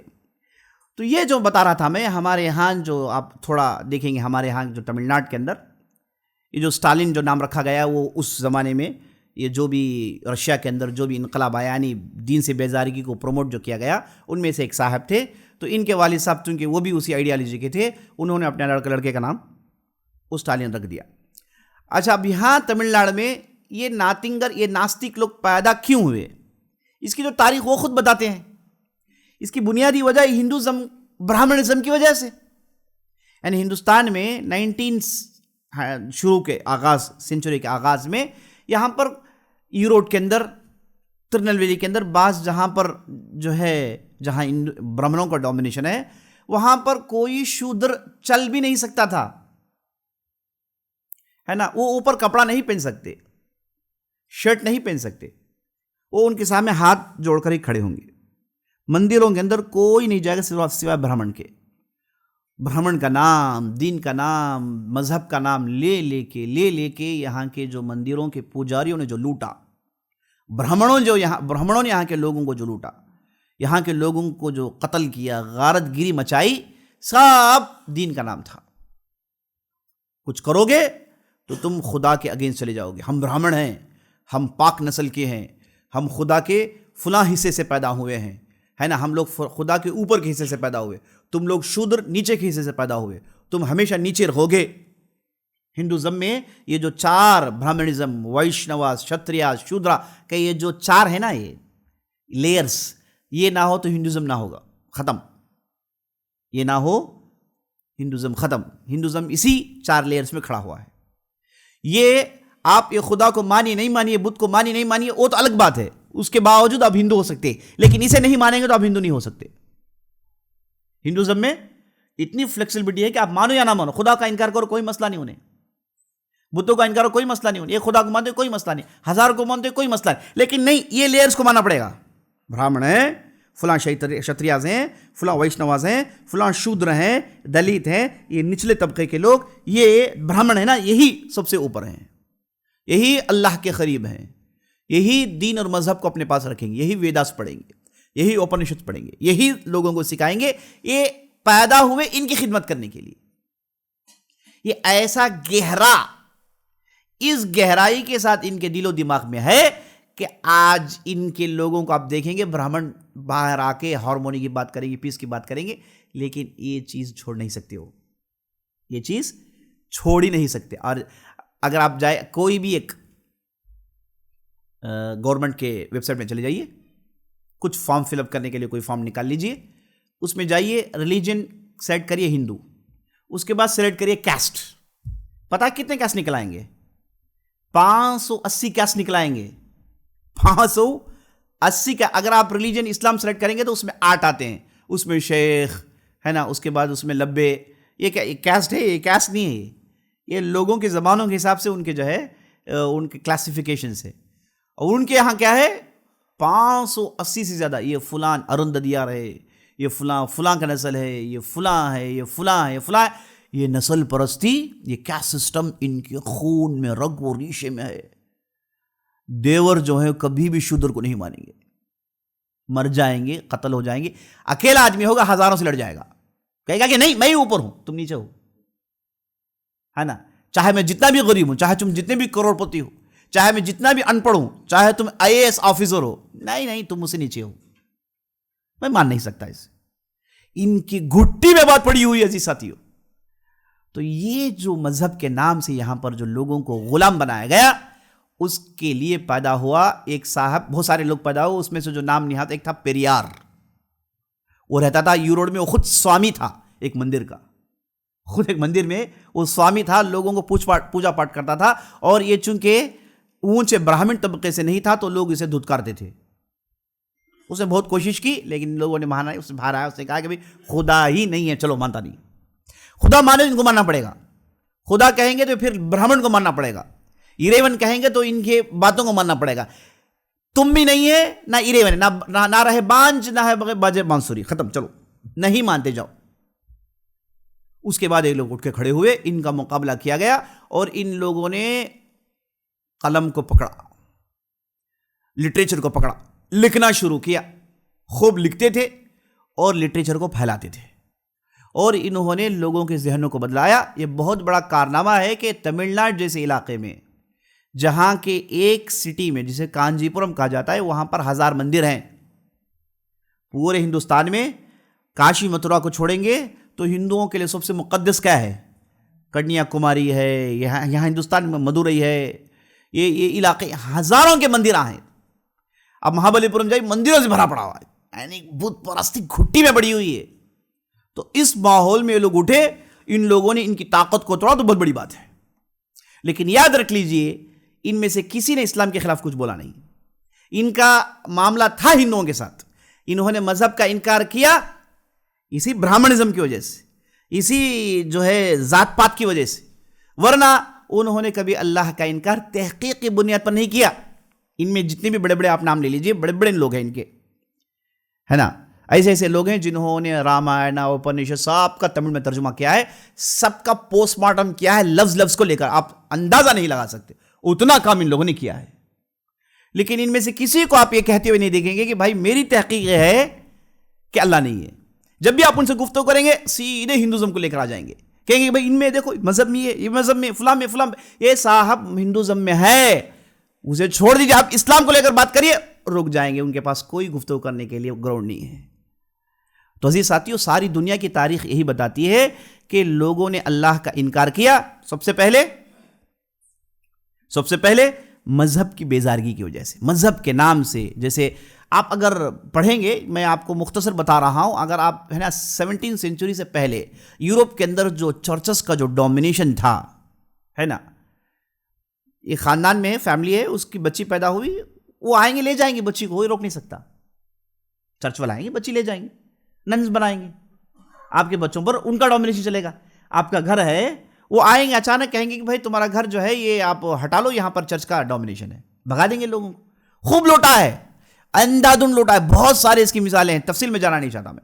تو اللہ کا انکار جو ہوا ہے، خدا کا انکار جو ہوا ہے، ایتھیزم جو پیدا ہوا ہے، اس کی تاریخ یہ بتاتی ہے کہ دین کی بیزارگی کی وجہ سے، دین کے نام پر جب لوگوں نے لوٹا تو ایسے لوگ کھڑے ہو گئے، ورنہ کوئی تحقیق کے بنیاد پر، کوئی ریسرچ کے بنیاد پر کسی نے انکار نہیں کیا. اگر کوئی آدمی سنجیدہ ریسرچ کرے گا تو وہیں پہنچے گا جہاں اسٹیفن ہاکنگز پہنچ گیا تھا، جس نے ہسٹری آف ٹائم میں لکھا ہوا تھا کہ بھائی اس نے تو ٹائم کو لے کر، ماس کو لے کر، ارتھ کو لے کر، ڈسٹنس کو، اتنی لمبی زندگی گزاری ہے کہ شاید ہی کوئی اتنا گزارا ہوگا. تو وہ اپنی آخری کتاب لکھتا ہے، بریف ہسٹری آف ٹائم میں لکھتا ہے کہ مجھے یہاں پر یہ کہنا پڑ رہا ہے کہ کوئی نہ کوئی ایکسٹرا ٹیریٹریل فورس تھا جس نے بگ بینگ کروایا. یہ جو سائنسدان ہیں وہ کہتے ہیں کہ بھائی دنیا کیسے آئی، تو یہ کہتے ہیں کہ بھائی کوئی چیز تھی ٹوٹی، اچانک کوئی چیز تھی، اچانک وہ چیز پھٹ گئی. کتنے سال پہلے؟ 13.5 بلین سال پہلے. 13.5 بلین، کوئی بیٹھ کے نوٹ کیا ان لوگوں کو، ہے نا، بلین سال بیٹھ کے اندازہ ہے، پورا سب اندازہ لگاتے ہیں. یہ ٹائم لائٹ کو لے کے کیلکولیٹ کرتے ہیں، کہتے ہیں کہ ایک پوائنٹ میں ٹوٹا، اس کے بعد یہ پھیلتا ہوا جا رہا ہے. کہہ رہے ہیں کہ یہ جو یونیورس ہے یہ ایکسپینڈ ہوتے جا رہا ہے، اور ہم سب millions of kilometres per hour کی تیزی میں بھاگ رہے ہیں. Millions of kilometres per second کی تیزی میں بھاگ رہے ہیں، اور یہ چاند سورج سب گھوم کے نیچے گر رہا ہے کہیں، ہے نا. ان کی یہ تحقیق بتا رہی ہے. تو بہرحال تو وہ کہنے پر مجبور ہو گیا کہ بھائی صاحب کوئی ایکسٹرا ٹیریٹریل پاور ہے، اتنا ایکیوریسی، اسے ہم کوئنسیڈنس نہیں کہہ سکتے. کوئنسیڈنس کہے گا تو بیوقوفی کہے گا. کوئنسیڈنس میں ایکیوریسی کہاں ہوتی ہے بھائی؟ ہوتی نہیں ہے نا. لیکن یہاں پرفیکٹ پورا جو ہے ہائیلی ایکیوریٹ ہے، ہائیلی پلانڈ ہے. یہ جو زمین ہے اسے لے کے سر پٹ لیے انہوں نے، پتہ نہیں کتنا خرچ کر لیا. کہتے ہیں کہ بھائی یہ کیسے ہے، یہ کیسے ہے، بتا دیجیے، اس میں زندگی کیسے ممکن ہے؟ حالانکہ ایسے 16,000 کروڑ پلانٹس کو انہوں نے دیکھ لیا ہے، کہیں پر بھی زندگی نہیں ہے. تو پھر عجیب و غریب ہے نا چیزیں. تو انسان جب سائنس پڑھتا ہے تو مجبور ہوتا ہے. لیکن یہ جو ایتھیسٹ تھاٹس جو میں آپ کو بتایا، جب یہ شروع ہوئے تو اور بھی آپ تحقیق میں جائیں گے تو یہ 9/11 جو ہوا ہے نا، جن کی عمریں 40 سال کی وہ اس تاریخ کو جانتے ہوں گے، ہے نا، 9/11 2002، جس میں ٹوین ٹاورز پر حملہ ہوا امریکہ کے اندر. کہتے ہیں کہ اس کے بعد یورپ کی پوری طاقتیں جمع ہو کر انہوں نے کہا کہ نہیں، اب چونکہ یہ حملہ ہو گیا، ان کے حساب سے کسی مذہبی والوں نے کیا ہے، تو یہاں پر مذہب کو کاؤنٹر کرنے کے لیے ہمیں ایتھیسٹ تھاٹس کو پروموٹ کرنا ہوگا. اس کے بعد کی جتنی بھی انہوں نے فلمز بنائی، جتنی بھی انہوں نے کیا، سب دیکھیے آپ، اس میں مذہب کی بیزاری، مذہب سے دوری ہے. تو یہ فیصلہ ہم کر چکے ہیں کہ مذہب کے نام سے جو لوٹا گیا تو لوگ مذہب کا انکار کیے. ایک وجہ ہے آج کے ہمارے زمانے میں ایتھیزم پھیلنے کا. دوسری وجہ کیا ہے؟ دوسری وجہ اس کی یہ ہے کہ بعض لوگ، خاص طور پر ہمارے مسلمانوں کے اندر جو نوجوان کے دماغ جو پلٹ رہے ہیں، تو انہیں جب آپ کہتے ہیں کہ بھئی بعض چیزیں حرام ہے تو وہ انہیں دقت ہو جاتی ہے کہ بھئی یہ کیوں بھئی حرام ہے؟ میرے ساتھ لڑکی ہے، میں اسے بات کرنا چاہتا ہوں، ہے نا، میں اسے جو ہے ریلیشنز بڑھانا چاہتا ہوں، اسلام کہتا ہے حرام ہے. کیوں؟ یہ تو پیار ہے، محبت ہے نا. اور اس کے بعد یہ چیز کیا ہے بھائی، سب بھی پیتے ہیں تو میں پینے میں کیا غلطی ہے؟ کیوں اسلام حرام کہتا ہے؟ سود کے بغیر تو کچھ چلے گا نہیں، پورے بینک اسی پر کھڑے ہوئے ہیں، تو اسلام حرام کہتا ہے. تو انہیں صرف یہ حرام چیزوں سے رکنے کی وجہ سے یہ اللہ کا انکار کرتے ہیں، تو یہ سب سے بڑے دھوکے باز ہیں، یہ بہت بڑے غدار ہیں اپنے نفس کو لے کر۔ یہی کچھ اکبر نے کیا۔ یہ جو اکبر صاحب تھے ہندوستان میں، جو مغلیہ سلطنت کے تھے، انہوں نے کہا کہ بھائی ایک نیا دین میں شروع کرنے والا ہوں، اس کا نام ہے دین الہی۔ اس نے ایک نیا دین شروع کیا اور نئی نئی باتیں اس میں ڈالی، ہندوازم کو لایا، پھر اسلام کو لایا، کرسچینٹی، سب کا انہوں نے خطرناک ملغوبہ بنایا۔ اور اس وقت اہل علم کھڑے ہوئے، شیخ سرہندی، احمد سرہندی نامی بہت بڑے عالم کھڑے ہوئے، جنہوں نے ان افکار کو مار کے توڑا، اور ان کے شاگردوں میں سے نکلے اورنگزیب رحمۃ اللہ علیہ، جنہوں نے سارے ہندوستان میں کوشش کی کہ پراپر اسلام کو پیش کیا جائے۔ تو میں بتا رہا تھا کہ یہ جو اکبر تھا، اس نے دین الہی اسلام سے بیزار کی کیوں تھی؟ کیونکہ اس نے بعض ہندو عورتوں سے شادی کر لی، بچپن میں اس نے بعض ہندو عورتوں سے شادی کر لی۔ اس کی بعض بیویاں، جودھا بائی اس کی بیوی جو ہندو تھی، بہت سارے بیویاں ہندو تھی، اور اسلام کے حساب سے جائز نہیں، شادی نہیں ہے، یہ تو زنا ہے۔ اب اس نے دیکھا کہ بھائی کرے کیا؟ یہ صاحب کو چاہیے تھا شادی سے پہلے سوچتے، چیک کر دے بھائی کون سا حلال ہے کون سا حرام۔ اگر شادی کرنا تھا تو انہیں اسلام میں لا کے شادی کرتے تھے۔ اب انہیں ایک طرف ہندوؤں کو راضی کرنا ہے، ساتھ گدی بھی تو ہے نا، حکومت بھی چلانی ہے، ایک طرف ہندوؤں کو راضی کرنا ہے اور ایک طرف مسلمانوں کو راضی کرنا ہے، اسلام چھوڑ نہیں سکتے۔ تو یہ خطرناک نفس کی پرستش کی وجہ سے، اپنے خواہشات کی پرستش کی وجہ سے یہ صاحب نے ایسی کوشش کی، اسلام کا انکار کیا۔ تو یہ ہمارے معاشرے میں اسلام کی پابندیوں سے بھاگنے والے نکمے بیوقوف ڈرپوک لوگ ہیں جو اسلام کا انکار کرتے ہیں۔ ایسے لوگوں کے لیے سزا ہی سمجھائے گی، ان کی زندگی میں ایسا ہوگا، سزا لگے گی تو بعد میں بولیں گے بھائی صاحب اللہ اللہ کہیں گے، کچھ بھی تکلیف آئی، پریشانی آئی، بیمار پڑے، اس کے بعد اللہ اللہ کہیں گے۔ خود ان کو معلوم ہوتا ہے کہ میں کتنا مصلحت پرست ہوں، ہے نا، جب ضرورت پڑے اللہ اللہ کہتا ہوں، جب ضرورت نہیں پڑے پھر جو ہے نماز چھوڑ دیتا ہوں، روزہ چھوڑ دیتا ہوں۔ تو یہ جو دین کی پابندی سے جو بیزار ہیں، یہ وہ لوگ ہیں جو اپنے نفس کی پرستش کرتے ہیں۔ اگر یہ تھوڑا بھی غور کرے، اسلام نے جن چیزوں کو بھی حرام قرار دیا، یاد رکھ لیجئے یہ جواب صرف اسلام دے سکتا ہے، دنیا میں کوئی دوسرا مذہب دے نہیں سکتا، کیونکہ اسلام میں جو بھی چیزیں حرام ہیں وہ انسان کو سمجھ میں آتی ہیں۔ حرام اس لیے ہے کہ اس میں انسانیت کے لیے نقصان ہے، سود حرام اس لیے ہے کہ اگر اس کے پیچھے چلیں گے تو پورے کے پورے نکمے ہو جائیں گے، لالچ پیدا ہو جائے گی، کوئی انسان کسی انسان کی مدد نہیں کرے گا، ہر چیز میں پیسہ پیسہ ہوگا، جو آج ہم دنیا میں دیکھ رہے ہیں۔ کوئی حکومت کسی حکومت کی مدد نہیں کرتی ہے تو پہلے سود۔ ہندوستان آپ دیکھیں بجٹ میں ہے کہ نہیں، ہندوستان کا بجٹ کتنا ہے؟ 5000 لاکھ کروڑ ہے، اس میں 20% سود بھرتا ہے ہندوستان، 20% سود بھرتا ہے۔ 5000 لاکھ کروڑ کتنا بڑا اماؤنٹ ہے ساتھیوں، اس میں 20% نکالی، کتنا بڑا اماؤنٹ ہے۔ اگر یہ سود سے بچتے تو غریبی ہندوستان میں نہیں ہوتی، یہ جھوپڑ پٹیاں نہیں ہوتی، لوگ سڑکوں میں نہیں سوتے۔ یہ غریبی سے ہم جو دو چار ہے جس کے باہر ہم سوچ بھی نہیں سکتے، ہماری دماغی اسی میں پروگرامڈ ہو گئی ہیں، یہ ہمارے ساتھ ایسا نہیں ہوتا۔ یہ سود کی وجہ سے ہے۔ حکومتیں سب IMF کے غلامیں ہیں، امریکہ نے کنٹرول کیا ہوا ہے، سب کو سود دے دے کے سب کو اپنے قبضے میں رکھا ہوا ہے۔ اور امریکہ کو چلانے والی یاد رکھیے پیچھے یہودی لابی ہے، اور یہودیوں نے ہمیشہ انسانوں کو اپنے غلام بنانے کے لیے کبھی ایتھیزم کو پروموٹ کیا، کبھی حرام چیزوں کے اندر ڈالے۔ وہ خود نہیں کریں گے لیکن کروائیں گے، تاکہ یہ اگر ہو جائے تو انسان کی نفسیت ختم ہو جائے گی، اس کے بعد غلام بن کر رہے گا وہ۔ تو یہ جو عزیز ساتھیوں، یہ نفس کی پرستش جو کر کے جو لوگ دین سے بیزار ہیں، یہ لوگ ہے نا نکمے ہیں، بیوقوف ہیں، کمزور ہیں، کاورڈ ہیں۔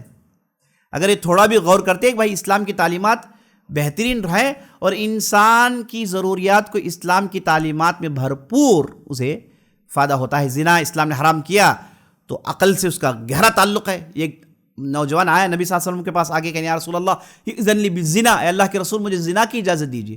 تو نبی صلی اللہ علیہ وسلم نے کہا، عقلی ڈسکشن کیا، لاجیکل ڈسکشن کیا، کہا کہ اترضاہ لامک، کیا تیری ماں کے ساتھ اگر کوئی کرے تو مان جائے گا؟ تیری پھوپھی کے ساتھ اگر کوئی کرے تو مان جائے گا؟ تیری خالہ کے ساتھ کوئی کرے تو مان جائے گا؟ تیری بہن کے ساتھ، تیری بیٹی کے ساتھ؟ تم کہا کہ نہیں۔ تو پھر ایسا ہی ہے، وہ عورت جو کسی کی بیٹی ماں ہے تو کیسے تم کر سکتے ہو؟ تو اسلام عزیز ساتھیوں ہائیلی لاجیکل ہے، اسلام ہائیلی لاجیکل ہے، اور ایتھیزم کا مقابلہ اگر کرنا ہے تو وہ مسلمان ہی کر سکتے ہیں، مسلمان کے علماء ہی کر سکتے ہیں، اس کے علاوہ دنیا کی کوئی طاقت نہیں۔ اچھا، بعض لوگ یہ ایتھیزم کے افکار سے ہمارے معاشرے میں بتا رہا ہوں متاثر ہونے کی وجہ یہ ہے انہیں تقدیر میں ایمان ان کا کمزور ہے۔ یہ جو تقدیر پر ہم نے گفتگو کی، میں سمجھتا ہوں کہ چھٹی مجلس تھی ہماری، اس میں تقدیر پر ہم نے جو گفتگو کی اسے بار بار سنیے گا، یہ بہت بہت بہت اہم ہے. اس میں معمولی سی باتیں ہیں، تھوڑی گہری باتیں ہیں، اگر اسے آپ سمجھ لیں گے نا تقدیر پر کبھی شک نہیں ہوگا، تقدیر آپ کے لیے بالکل کلیئر ہو جائے گا. عام طور پر ہمارے معاشرے میں دیکھتے ہیں کہ بھائی اللہ نے مجھے اتنی تکلیف کیوں دی، اگر اللہ ہوتا تو اتنی تکلیف مجھے کیوں آتی، اتنی مجھے بیماری کیوں آئی، فلاں صاحب وہ بھی تو وہی چیز کھاتے تھے میں بھی کھا رہا ہوں، میں نے کیا ویسی غلط چیز کھا لی، مجھے کیوں بیماری آ گئی. یہ جو اللہ نے جو ارادہ کونیہ سے جو چیزیں لکھ دی ہیں اس پر آدمی اعتراض کرتا ہے اور وہ ختم ہوتا ہے اللہ پر انکار. یہاں پر شیطان ان چیزوں کو سجا کے دھمکا کے دکھاتا ہے، بڑھا کے دکھاتا ہے. دیکھو اگر اللہ ہوتا تو تیرے ساتھ ایسا نہیں ہوتا، اگر اللہ ہوتا تو کیوں تکلیف، اگر اللہ ہوتا تو پھر یہودیوں کی اتنی طاقت کیوں غزہ پر حملہ، کیوں ایران پر حملہ. یہ سارے باطل افکار شیطان بڑھا کے دکھاتا ہے. اگر آدمی تھوڑا بھی اس پر غور کرے، تاریخ پڑھے اور اللہ سبحانہ و تعالیٰ کے قانون اور اللہ کی سنت پر نظر ڈالے تو ایسے ہی ساری دنیا کو اللہ چلایا ہے نا، ایسے ہی چلا ہوا ہے. ایک مدت تک آسان چین سکون زندگی ہوتی، اچانک ایک جھٹکا لگتا ہے، اس میں بڑے بڑے نقصان ہوتے ہیں، پھر زمین میں زندگی نارمل آتی ہے. اگر یہ جھٹکا نہ ہو تو لوگوں کو خیر کیا ہے شر کیا ہے پتہ نہیں چلے گا، لوگوں کو اچھائی کیا ہے برائی کیا ہے، آسان کیا ہے تکلیف کیا ہے پتہ ہی نہیں چلے گا. اگر انسان کی زندگی میں ہمیشہ خوشی ہو تو خوشی کا مزہ نہیں صاحب. اس کی زندگی میں کوئی تکلیف آئے پریشانی ہو تب جا کے اسے خوشی کی اہمیت معلوم ہوتی ہے. انسان کو کھانے کی اہمیت اس وقت معلوم ہوتی ہے جب وہ بھوکا رہتا ہے، انسان کو صحت کی اہمیت اس وقت معلوم ہوتی ہے جب وہ بیمار پڑتا ہے نا. تو اللہ نے ان دو چیزوں کو ایسے ہی جمع کے رکھا ہوا ہے، ان دو چیزوں کو ایسے ہی اللہ سبحانہ و تعالیٰ زمین کو چلایا ہے، ایسے ہی چیزیں چلنے والی ہیں. تو جو لوگ تقدیر کو لے کر ان کا علم پختہ نہیں ہے یا پھر ان چیزوں سے وہ راضی نہیں ہے، دل کی گہرائی سے مانتے نہیں ہیں، وہاں پر ایتھیزم کی جھلکیاں شروع ہوتی ہیں.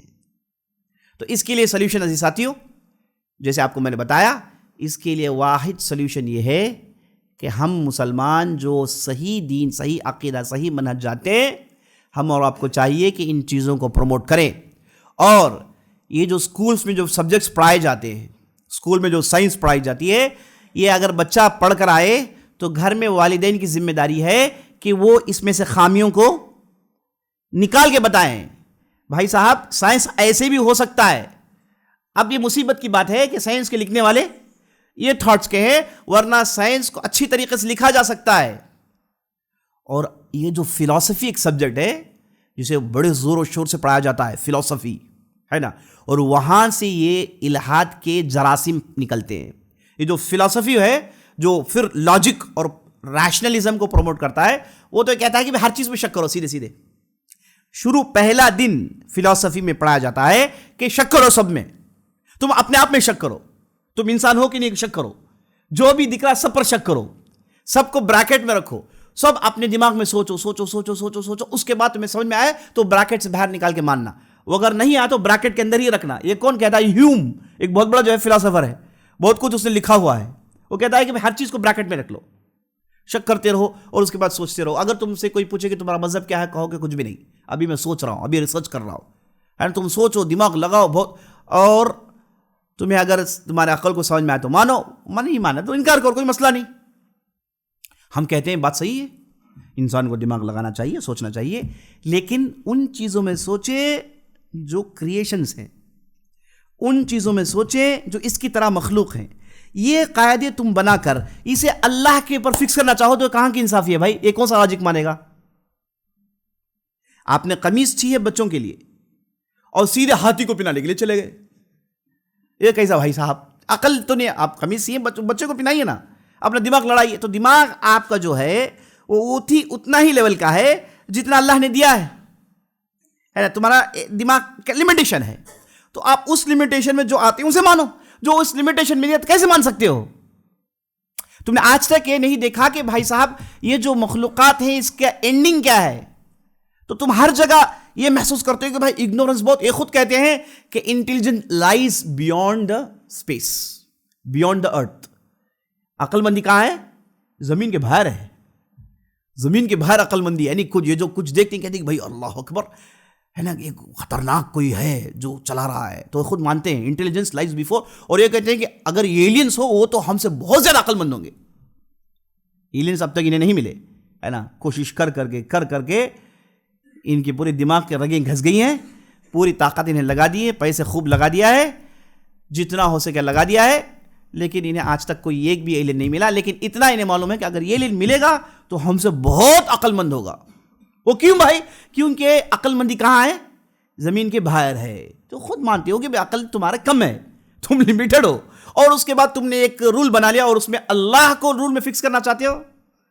یہ صحیح بات ہے، ہیوم کہتا ہے کہ ہر چیز پر شک کرو شک، جو کریشن ہے اس میں کرو، فائدہ مند ہے نہیں اس میں شک کرو تمہارے لیے. لیکن ایک قاعدہ تم نے بنایا، انسان نے بنایا، اور بنا کے super power extraterrestrial high quality accurate power کو آپ اس قاعدے میں کیسے لا سکتے ہو؟ آپ کا عقل ہی نہیں مان سکتا. تو عزیز ساتھیو، یہ آپ کے بچے جو سائنس پڑھ کر آتے ہیں، ہے نا، انہیں آپ اگر آپ کے پاس علم نہیں ہے تو آپ اہل علم کے پاس لے جائیے اور بچوں کو بار بار چیک کرتے رہیے کہ وہ کیسے سوچتا ہے. اور بچپن میں آپ ایک ضرور عقیدے کا کورس کروائیے جس میں ایمانیات کی اصول کو سمجھایا جائے. بہت سارے گھروں میں اس تعلق سے کچھ بھی نہیں، اسے تو بچپن سے نماز پڑھایا اور تھوڑے بہت دین کا کام کروا لیا، اور بڑا ہوا اور اس نے کہا کہ میں خدا کو نہیں مانتا، اور اس کے بعد چیختے ہیں چلاتے ہیں. بھائی تم نے پراپر تربیت نہیں کی ہے نا. اگر بچپن میں اسے ڈوز دے دیتے تو یہ آگے چلتا اور نکھرتا، سائنس میں اور آگے بڑھتا. سائنس ضروری نہیں کہ آدمی خدا کا انکار کرے تو ہی، بلکہ تاریخ یہ کہتی ہے کہ سائنس کی ترقی کرنے والے وہ لوگ تھے جو اللہ پر ایمان رکھتے تھے، ان لوگوں نے اسی ترقی دی ہے نا. تو یہی حقیقت ہے. تو آپ کے بچے جو سائنس پڑھ کر آتے ہیں، جو سکولز میں پڑھ کے آتے ہیں، انہیں آپ اپنے نگرانی میں رکھیے، انہیں عقیدے کا کورس پڑھائیے، عقیدہ سمجھائیے، ایمانیت کیا ہے سمجھائیے، اور اس کے لیے بہت سارا میٹیریل موجود ہے. اگر آپ یہ نہیں کریں گے تو یہ الہات کو آپ کاؤنٹر نہیں کر سکتے. الہات کو روکنا ہے، یہ جراثیم پھیلنے سے روکنا ہے، تو آپ کو پہلے نمبر پر ایک کام کرنا ہے، تربیت بچوں کی پراپر کریے گا. اور اس کے بعد اگر کسی کے پاس ایسے شک و شبہات آتے ہیں، اور شیطان ہمیشہ شک و شبہات ڈالنے پر چوکنا رہتا ہے، اس کا کام یہی ہے نا. اسی لیے بعض صحابہ آ کر نبی صلی اللہ علیہ وسلم کہتے ہیں، یا رسول اللہ، بعض ایسی سوچیں آتی ہے اگر میں آپ سے کہوں تو آپ مجھے کافر کہہ دیں گے. اللہ کے رسول مجھے ڈر دکھتا ہے. تو نبی صلی اللہ علیہ وسلم نے کہا کہ وہی ایمان ہے بھائی صاحب، تم جو ڈر رہے ہو وہی ایمان ہے، تم جو ڈر رہے ہو وہی ایمان ہے. ایمان ایسے ہی ہوتا ہے نا. یہ شیطان بعض چیزوں کو دماغ میں ڈالتے رہتا ہے، وہ تو اسی میں بزی رہتا ہے. تو اس لیے انسان کو جب اسلام پر عمل کرتا ہے، صبح اٹھتا ہے، نماز پڑھتا ہے، وضو کرتا ہے نا، اور اس کے بعد شیطان کے حربوں کو سمجھ کے اس سے دور رہتا ہے، تو ایک حد تک محفوظ رہتا ہے. ورنہ ایسے غلط افکار ڈالنا، یہ شیطان اس پر بڑی زور و شور سے کام کرتا ہے. کتنے ایسے لوگوں کو دیکھا، چھوٹی سی بات سمجھ میں نہیں آتی اسے. ایک صاحب سے میری گفتگو ہوئی، ان کے دماغ میں بات ہے کہ مسلمان بھی بت پرست ہیں. وہ کیوں ہے؟ کیونکہ وہ کعبہ میں جاتے ہیں اور کعبے کے اندر بت رکھے ہو. میں نے کہا کہ بھائی صاحب کعبے کے اندر بت نہیں. کہتے کہ نہیں ہے بت. ارے بھائی صاحب لوگوں نے اندر دیکھا ہے؟ کہتے کہ نہیں. انہیں اس شک ہے بھی. اندر کے ویڈیوز میں نے دکھائے نہیں، پھر بھی انہیں شک ہے. یہ کیا ہے بھائی؟ یہ بلا شیطان کی طرف سے ہے نا. شیطان کبھی کبھار ایسے شک ڈال دیتا ہے آدمی کو کہ اسے وہ باہر نہیں نکل سکتا.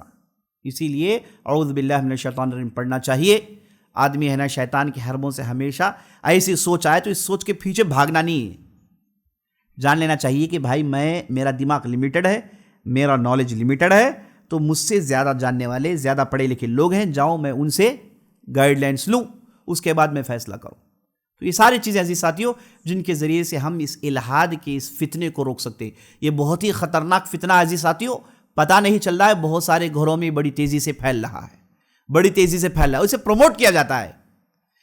اور باقاعدہ کالجز میں، اسکول میں بچوں سے کہا جاتا ہے کہ بھائی تم، عورت بچوں سے کہا جاتا ہے کہ تم پردہ کیوں کرتی ہو؟ پردے سے تم باہر رہو، پردہ تو یہ تو کمزوری ہے تمہاری، تم تو بولڈ ہونا چاہیے.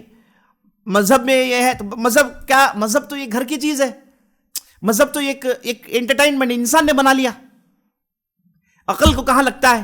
ان چیزوں کو مسلمان کالجز میں پڑھایا جاتا ہے، مسلمان سکولز میں پڑھایا جاتا ہے. کتنے ایسے ٹیچرز ہیں، ایسے پروفیسرز ہیں جو ان سوچوں کو لے کر بیٹھے ہوئے ہیں،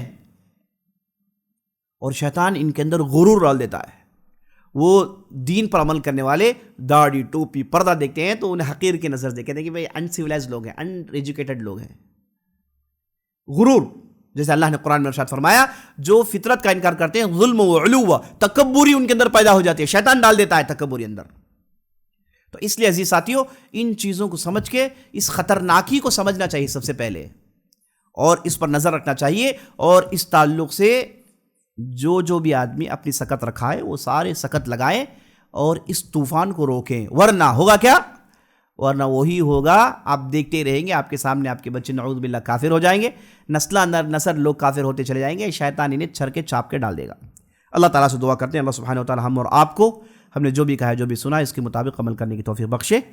چند سوالات آپ کے ذہن میں اگر ہیں تو پوچھ لیجیے گا انشاءاللہ.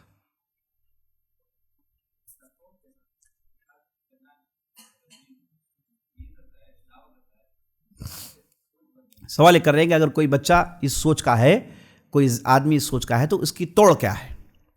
توڑ عزیز ساتھی یہی ہے کہ آپ اسے پہلے کسی اہل علم کے ساتھ بٹھائیے، کہیے کہ آپ کے ذہن میں پوری باتیں بتاؤ، ڈسکس کرو، ہے نا. یہ مت سوچے کہ کوئی نہیں جانے گا، صرف میں ہی جانتا ہوں. عام طور پر یہ سوچ ہوتی ہے ان لوگوں کے پاس جو ایتھسٹ سوچ سکتے ہیں، ان کے پاس یہ ہوتی ہے کہ بھائی میں ہی سوچ سکتا ہوں، ایسے کوئی دوسرا سوچ نہیں سکتا. یہ جو مذہب والے ہیں وہ تو بالکل کنزروڈ ہیں، ہے نا، وہ بڑی سوچ نہیں سوچ سکتے. تو انہیں ان سے لائیں، اہل علم کے ساتھ بٹھائیں، ان سے گفتگو کریں، اس کے علاقہ کا میٹیریل دیں اور جو ہے اسلام کا پراپر ریپرزنٹیشن دیں. ورنہ جتنی بھی یہ جو فلاسفی کتابیں ہیں، جتنی بھی ایتھزم کی کتابیں ہیں، انہیں صرف دوسرے مذاہب سے پریشانی ہے. دوسرے مذاہب کی ایسی چیزیں جو لاجک نہیں ہیں اسے لے کر وہ کہتے ہیں کہ بھئی اگر دین میں یہ ہے تو پھر دین کی ضرورت کیا؟ تو وہاں پر پراپر اسلامی ریپرزنٹیشن کی ضرورت ہے. تو وہاں پر بتائیں کہ بھائی یہ جو دوسرے جو مذاہب ہیں وہ تو جو ہے کرپٹڈ ہیں، فیبریکیٹڈ ہیں، یہ ایک اللہ کا دین ہے، یہ قرآن ہے جو ہمیشہ اس نے چیلنج کیا ہے، چلو اس کی روشنی میں تم پڑھ کر دیکھو تو تمہیں باتیں سمجھ میں آئیں گی. تو اہل علم اور میٹیریل آپ انہیں دے کے انہیں انشاءاللہ اس تعلق سے ڈسکشن کے ذریعے سے انہیں آپ انشاءاللہ بچا سکتے ہیں انشاءاللہ.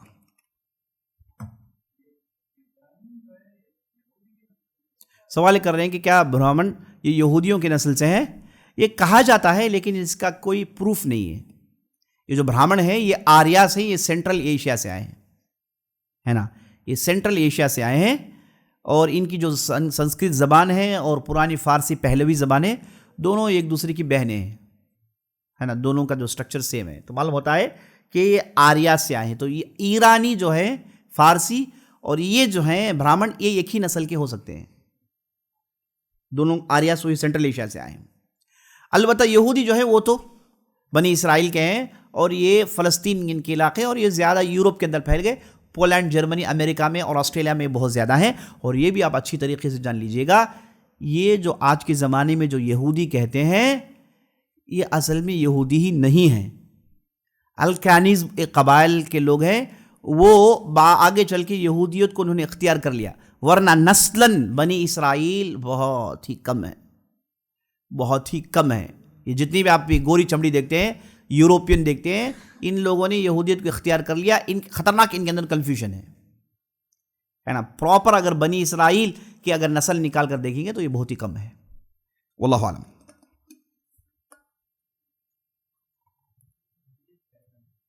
ہاں عزیز ساتھیوں، ایک اہم اعلان سماعت فرما لیں. آج کلیکشن ہم لوگ کر رہے ہیں جمعیت اہل حدیث تمل ناڈو پانڈیچیری کے لیے کر رہے ہیں. تو آپ حضرات سے گزارش ہے کہ یہ ایک بہت ہی اہم ادارہ اور ہمارے جو ہے مادر ادارہ کہیے، جس سے ہم لوگ تمام لوگ جڑے ہوئے ہیں، تو انہیں پیسوں کی ضرورت ہے.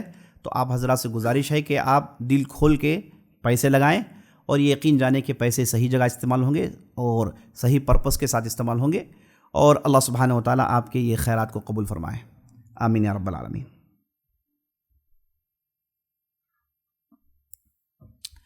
ٹھیک ہے، مجلس برخاست کر لیتے ہیں. سبحانک اللہم وبحمدک، اشہد ان لا الہ الا انت، استغفرک و اتوب الیک.